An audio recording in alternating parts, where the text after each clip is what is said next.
Hello అండి, మనం ఈ వీడియోలో నిమ్మకాయలతో స్వీట్ పికిల్ అనేది ఎలా తయారు చేయాలో నేర్చుకుందామండి. ముందుగా దీనికోసం నేను 10 నిమ్మకాయలు తీసుకుని వాటర్లో వేసి శుభ్రంగా కడిగేసుకుని గుడ్డతో తుడుచుకుని ఇలా ముక్కల కింద కట్ చేసుకుంటున్నానండి. ఈ నిమ్మకాయ పికిల్ అనేది మనం చట్నీ కింద వాడుకోవచ్చు, లేదా రైస్లో కూడా తినొచ్చండి. పెరుగన్నంలో అయితే సూపర్గా ఉంటుంది. ఇప్పుడు ఈ ముక్కలన్నింటిని మనం ఇలా కట్ చేసుకున్న ముక్కలన్నింటినీ మిక్సీ గిన్నెలో వేసుకుని మెత్తని పేస్ట్లా పెట్టుకోవాలండి.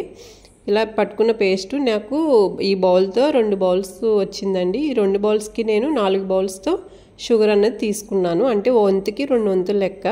ఇప్పుడు ఈ రెండింటిని కలిపేసి ఒక గిన్నెలో తీసుకుని మనం లో ఫ్లేమ్లో పెట్టుకుని ఉడికించుకోవాలండి. ఇలా ఉడికినప్పుడు ఇది బాగా కలిసిపోయి ఇలా పాకం కింద వస్తుందండి. ఇప్పుడు దీంట్లో మనకి ఒక 5 స్పూన్లు కారం, 2 టీ స్పూన్ల సాల్ట్, 2 టీ స్పూన్లు జీలకర్ర పౌడరు, 2 టీ స్పూన్లు ధనియాల పౌడర్ వేసుకుని బాగా కలుపుకోవాలండి. ఇలా కలుపుకున్న దాంట్లో 1 టీ స్పూన్ ఇంగు కూడా వేసుకుని బాగా కలిపేసుకుని కొంచెం లో ఫ్లేమ్లోనే పెట్టుకుని ఇలా ఉడికించుకుని మనం తీగపాకం వచ్చేటట్టు చూసుకోవాలండి. ఇలా నేను వీడియోలో చూపించినట్టుగా తీగపాకం ఇలా వచ్చేస్తే అయిపోయినట్టే. ఇప్పుడు దీన్ని స్టవ్ ఆఫ్ చేసుకుని చల్లారబెట్టుకుని ఇలా సీసాలో స్టోర్